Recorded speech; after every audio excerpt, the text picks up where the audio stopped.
요즘 하도 가짜 뉴스가 많이 퍼지다 보니까 요즘 언론사들에서 자주 하는 게 뭐냐면 팩트 체크라는 것을 자주 합니다.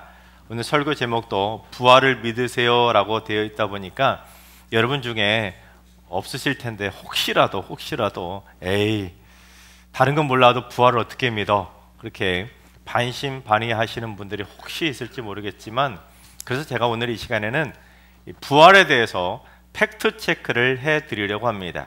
다만 그림 하나를 좀 먼저 본 다음에 팩트 체크를 해드리려고 하는데, 이 그림은 존 에버렛 밀레이가 1856년에 그린 작품입니다. 쌍무지개가 떠있는 색감도 아주 이쁜 멋진 작품이죠. 참 아름다운 작품 아닙니까? 근데 사실 이 작품의 내용을 알아보면 그런 아름답기보다는 불쌍한 떠돌이 거지 자매를 그린 가슴 아픈 작품입니다. 두 거지 소녀가 들판길에서 구걸을 하다가 갑자기 소나기를 만나서 온몸이 흠뻑 젖은 겁니다.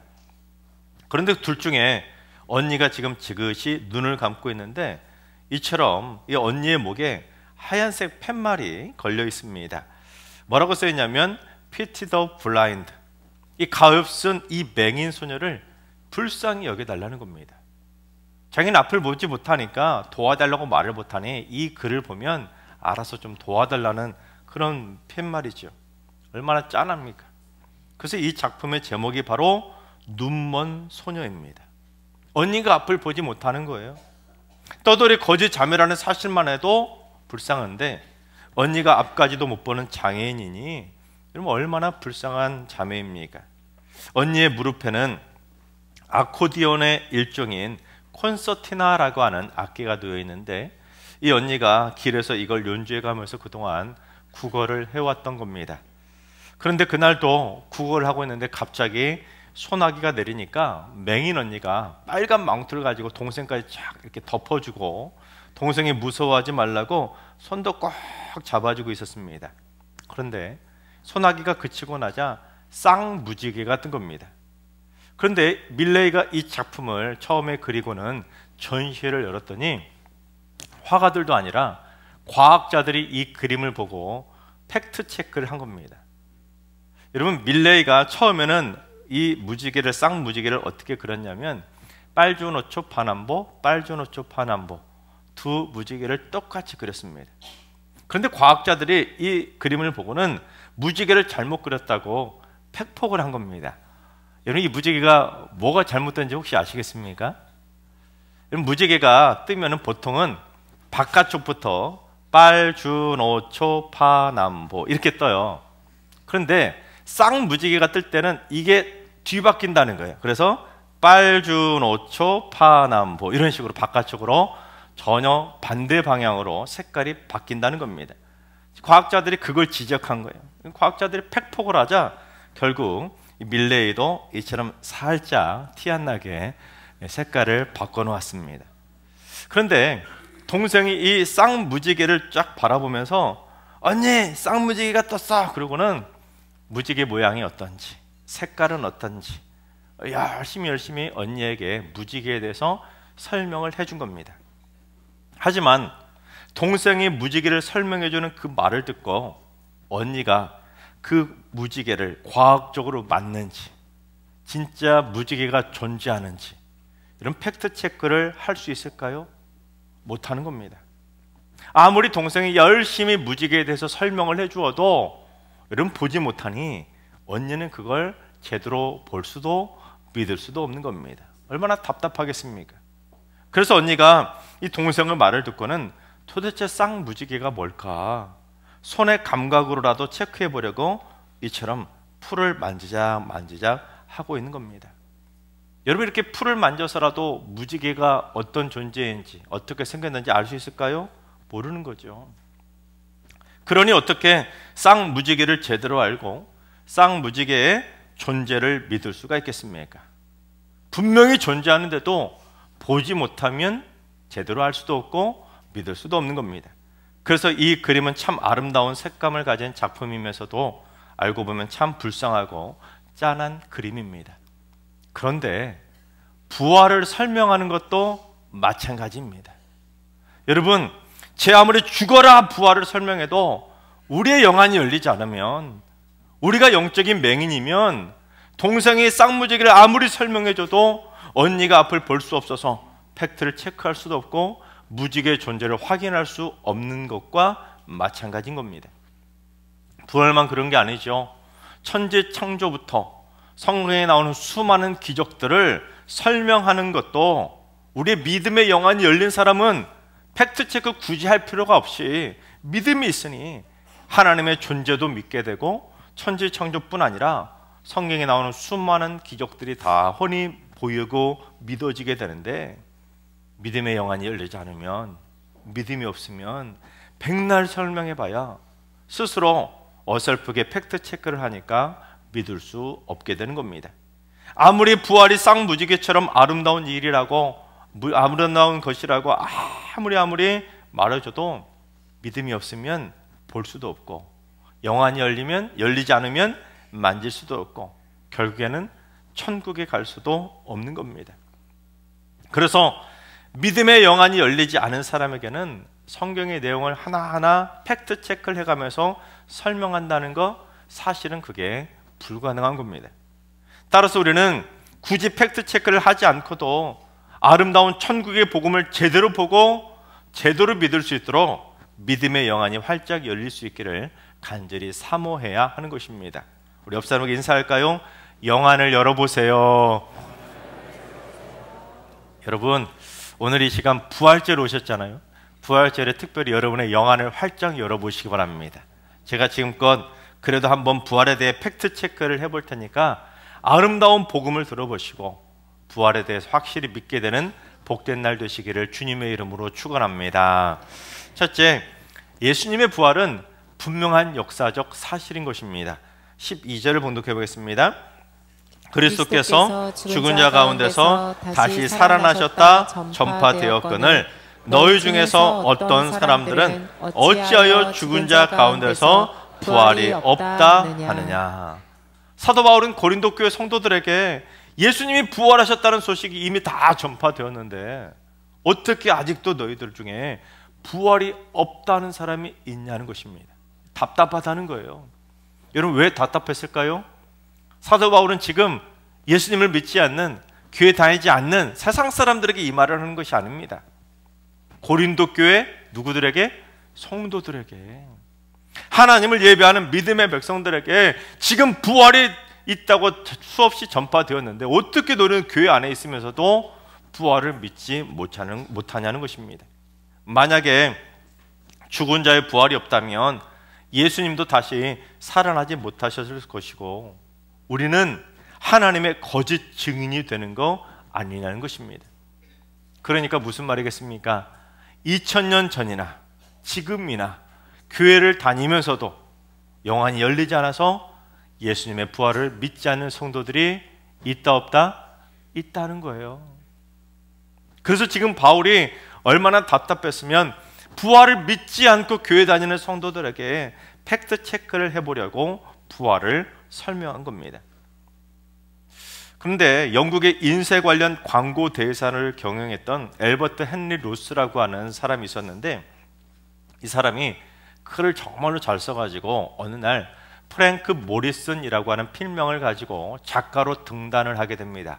그래서 여러 가지 책들을 쓰게 되는데 어느 날 무슨 책을 쓰기로 작정을 했냐면 예수님의 부활을 부정하는 책을 쓰기로 작정한 겁니다.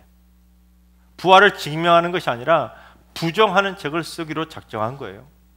그의 아버지가 술 장사를 할 정도로 불신자 집안에서 자라다 보니까 독실한 크리스천이 된 것이 아니라 독실한 안티 크리스천이 된 것입니다.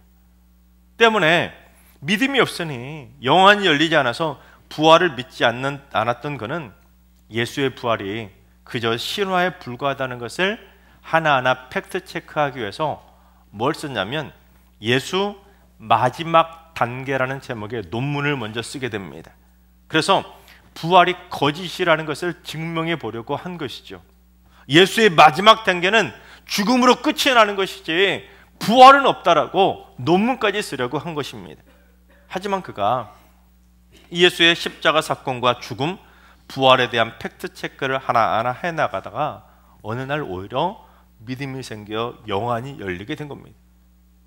그래서 영안을 열고 봤더니 팩트 체크를 하면 할수록 예수의 부활이 거짓이 아니라 오히려 명백한 사실이었다는 것을 증명하고 있다는 걸 깨닫고는 예수님의 부활을 부정하는 책이 아니라 1930년에 오히려 예수님의 부활을 입증하는 책인 누가 돌을 옮겼는가라는 제목의 책을 쓰게 됩니다. 결국 이 책을 읽고 영국에서 많은 사람들이 기독교인이 되었고, 당시 영국의 유명한 작가였던 도로시 세이어스에게 큰 영감을 주게 됩니다. 이 도로시 세이어스는 이 범죄, 추리소설 이런 것들의 참 대가인데, 그래서 이 도로시 세이어스도 그 책의 영감을 얻어서는 1943년에 무슨 책을 쓰냐면 예수님의 탄생부터 예수님의 생애, 죽음, 그리고 부활까지, 그렇게 예수님의 일대기를 그린 12편의 희곡 대본을 만들게 되는데, 그 작품의 이름이 왕이 되기 위해 태어난 남자입니다. 예수님의 일대기의 마지막 단계는 죽음이 아니라 이 땅의 만왕의 왕이 되기 위해서 태어난 남자이신 예수님은 부활까지 하셨다고 팩폭을 한 것이죠. 그런데 이 대본이 드라마로까지 만들어져서 영국 BBC 방송에서 연재되며 방송될 정도로 큰 인기를 끌게 됩니다. 그래서 결국 영국에서 프랭크 모리슨과 도로시 세이어스는 예수님의 부활을 증거하는 평신도 기독교 변증가라고 하는 소리를 듣게 됩니다.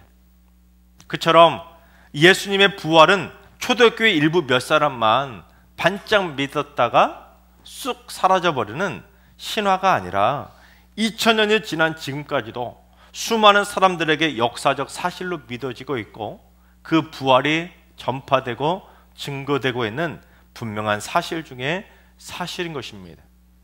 심지어 부활하신 예수님이 12제자에게만 나타나신 것이 아니라 마리아와 같은 다수의 여자들, 그리고 500여 명의 형제들에게 보이셨을 정도로 수백 명의 목격자가 있었기 때문에 그 부활의 산 증인들을 통해서 초대교회가 세워질 수 있었고, 그들의 증거를 통해서 전도를 통해 그 역사적 사실을 믿고 목숨 걸고 신앙생활하는 초대교회가 든든하게 세워져 갈 수 있었던 것입니다. 둘째는 부활이 없다면 우리의 믿음은 헛것이 되는 것입니다. 17절 18절을 봉독해 보겠습니다. 그리스도께서 다시 살아나신 일이 없으면 너희의 믿음도 헛되고 너희가 여전히 죄 가운데 있을 것이요 또한 그리스도 안에서 잠자는 자도 망하였으리니. 사도 바울은 예수 그리스도께서 다시 살아나신 이 부활이 없으면 우리가 전파하는 복음도 헛된 것이고, 그걸 믿는 우리의 믿음도 헛된 것이고, 우리는 여전히 죄 가운데 있을 수밖에 없지 않냐는 것입니다. 그래서 파스칼은 예수님의 부활에 대해서 다음과 같은 말을 했습니다. 만일 예수의 제자들이 서로 의논을 해서 예수의 부활을 거짓으로 만들어냈다고 가정해 보자. 그러면 나중에 그 중에 단 한 명의 제자라도 본심에 돌아가서 이거 거짓말이라고, 예수님 부활을 안 하셨다고, 이거 우리끼리 지어낸 거라고 거짓을 실토해 버렸더라면 예수의 부활이란 전부 다 붕괴되었을 것이다. 그러나 제자들은 전부 다 순교를 하면서까지 부활의 사실성과 진실성을 보여주었다. 만약 부활을 믿지 않는다면 우리는 벌써 그런 사람과는 말할 필요조차 없다. 만약 예수님의 부활이 제자들이 지어냈던 거짓된 신화에 불과했다면 어떻게 모든 제자들이 단 한 명도 배신하지 않고 그처럼 전부 다 목숨을 바쳐 순교까지 하며 부활을 입증하려고 복음을 전할 수 있겠냐는 것입니다. 심지어 예수님을 팔아버렸던 그 가룟 유다가 마지막에 스스로 목숨을 잃어서 한 명의 제자가 다시 채워지지 않았습니까? 마띠아라고 하는 제자가 12번째 제자로 채워졌는데 마띠아조차도 부활을 믿고 순교를 할 수밖에 없었던 겁니다. 만약에 부활이 없다면 12제자의 순교는 전부 다 헛된 것이 되는 것이고, 그들이 믿었던 믿음도 헛된 것이 되는 것이고, 그들이 목숨 바쳐 전했던 그 복음도 헛된 것이 되는 것입니다.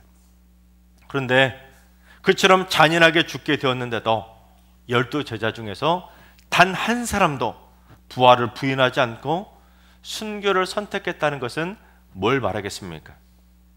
그건 바로 예수님의 제자들은 적어도 부활하신 예수님을 진짜로 직접 보았거나 직접 만져보았기 때문에 부활이 헛것이 아니라, 허황된 일이 아니라, 실화가 아니라 자기들도 예수님처럼 죽으면 다시 산다는 부활을 확실하게 믿을 수가 있었기 때문에 순교까지도 감당할 수 있었던 것입니다. 그리고 더 중요한 것은 그처럼 12명의 제자들이 전부 다 부활을 믿고 순교까지 당했는데, 여러분, 만약에 부활이 없다면 12명의 제자들은 제대로 망한 거 아닙니까? 헛것한 거잖아요. 12명뿐 아니라 초대교회부터 지금 2000년의 기독교 역사 가운데 수없이 많은 성도들이 부활을 믿고 순교를 했는데, 만약 부활이 없다? 여러분, 그러면 부활을 믿고 죽었던 그 많은 순교자들은 진짜 제대로 망한 거 아니냐는 것입니다. 자, 그렇다면 여러분에게 한번 물어보겠습니다. 여러분은 부활을 믿으십니까? 부활을 믿으십니까? 그렇다면 만약에 여러분은 혹시라도 만약에 부활을 믿지 않는다면 여러분의 믿음 생활은 다 헛것이 되는 것이고, 저도 지금 이렇게 쓸데없이 헛것을 설명하는 거나 마찬가지인 거예요. 이렇게 목에 힘줘서 핏발 세워가며 이렇게 복음을, 부활을 설명할 필요가 없는 것입니다. 여러분이 나중에 죽어서 기독교식으로 장례를 치르는 것까지도 전부 다 헛것이 되는 겁니다. 심지어 신랑과 진정으로 우리가 일평생 예배 드렸던 것, 뜨겁게 찬양했던 것, 눈물로 기도했던 것, 땀 흘리며 헌신했던 우리의 모든 신앙생활이 부활이 없다면 전부 다 헛되니 모든 것이 다 헛것이 되는 겁니다. 속담에 닭 쫓던 개 뭘 쳐다본다고요? 지붕 쳐다본다. 만약에 부활이 없다면 바로 우리가 닭 쫓던 개 신세가 되고 마는 겁니다. 따라서 여러분, 영안을 활짝 열으시고 부활을 확실하게 믿으시기 바랍니다. 우리 옆 사람에게 인사합시다. 부활을 확실히 믿으세요. 바라옵기는 우리의 믿음 생활이 헛것이 되지 않도록 더더욱 부활을 확실하게 믿게 되시기를 주님의 이름으로 축원합니다. 그래서 셋째, 부활은 우리의 가장 확실한 소망이 되어야 하는 것입니다. 19절 20절을 봉독해 보겠습니다. 만일 그리스도 안에서 우리가 바라는 것이 다만 이 세상의 삶뿐이면 모든 사람 가운데 우리가 더욱 불쌍한 자이리라. 그러나 이제 그리스도께서 죽은 자 가운데서 다시 살아나사 잠자는 자들의 첫 열매가 되셨도다. 만약에 우리가 예수를 믿으면서 바라는 것이 겨우 이 땅에서 사는 삶뿐이라면 예수 믿는 우리는 이 세상에서 가장 불쌍한 사람이 되는 겁니다. 왜 그럴까요? 여러분, 만약에 우리가 교회 안 다녔다면 주일 아침에 어떻게 해야 될까요? 교회 안 다니면 주일 아침에 교회 올 시간에 늦잠이라도 더 자고, 교회 와서 힘들게 봉사할 시간에 주일에 놀러라도 다니고, 교회 헌금 바칠 돈으로 먹을 거라도 더 사 먹을 텐데, 그처럼 안 먹고 안 놀고 안 자면서까지 열심히 교회를 다녔는데 이 세상에 사는 걸로 끝나버린다면 얼마나 허무하고 얼마나 불쌍하겠습니까? 그러나 예수 그리스도께서 죽은 자 가운데서 다시 살아나사 잠자는 자들, 즉 예수 그리스도를 믿고 죽은 자들의 첫 열매가 되셨기 때문에 예수 그리스도를 믿는 우리들도 언젠가 때가 되면, 주님 오실 그날이 되면 예수님의 뒤를 이어 수많은 부활의 열매를 맺으며 주님을 맞이하게 될 줄로 믿습니다. 따라서 우리는 우리의 믿음이 헛것이 아니라, 세상 사람들보다 더 불쌍한 사람들이 아니라, 우리는 세상에서 가장 가치 있고 가장 존귀한 믿음을 가지고 부활의 소망을 믿고 당당하게 승리하며 살아가야 되는 것입니다. 그런데 사람들은 죽기 전에 꼭 한 번쯤은 해보고 싶은 것들이 있습니다. 보통 그것을 뭐라고 부르죠? 버킷리스트라고 부르잖아요. 자, 그렇다면 왜 하필이면 죽기 전에 꼭 한 번쯤 해보고 싶은 걸 버킷, 사투리로 바켓이라고 하잖아요. 근데 이 버킷이라고, 양동이를 뜻하는 이 버킷을 왜 하필이면 죽기 전에 꼭 해보고 싶은 거라고 말을 했을까요? 영어 관용구 중에 이런 말이 있습니다. kick the bucket. 양동이를 걷어 차버린다는 뜻이 바로 죽음을 뜻하는 단어입니다. 왜 이 말이 나왔냐면, 옛날에 교수형을 처할 때 어떻게 했냐면 사형수를 데려와 가지고는 양동이를 뒤집어 놓습니다. 그러면 양동 위에 올라가는 거예요, 사형수가. 그러면 밧줄을 내려가다가 목에다 거는 거예요. 그리고는 집행관이 어떻게 하냐면 사형수를 받치고 있던 양동이를 발로 팍 걷어 차는 겁니다. 그러면 목이 탁 막혀가지고 죽는 것이죠. 그런데 그처럼 집행관이 양동이를 걷어차기 전에 사형수에게 하는 말이 있죠. 뭐라고 하죠? 죽기 전에 하고 싶은 말 없냐고. 그 묻는 것이 유래가 되어서 죽기 전에 하고 싶은 일들을 버킷리스트라고 부르게 된 것입니다. 하지만 그 유래가 참 찜찜하잖아요. 교수형이나 자살처럼 부정적 의미를 암시하기 때문에 국립국어원에서 버킷리스트라고 하지 말고 소망 목록이라고 한글로 순화해서 말해보라고 그렇게 제안을 했다고 합니다. 여러분, 사람이란 죽기 전에 꼭 한 번쯤 해보고 싶은 소망하는 것들이 있습니다. 여러분도 죽기 전에 꼭 해보고 싶은 이 버킷리스트, 소망하는 목록이 있지 않으십니까?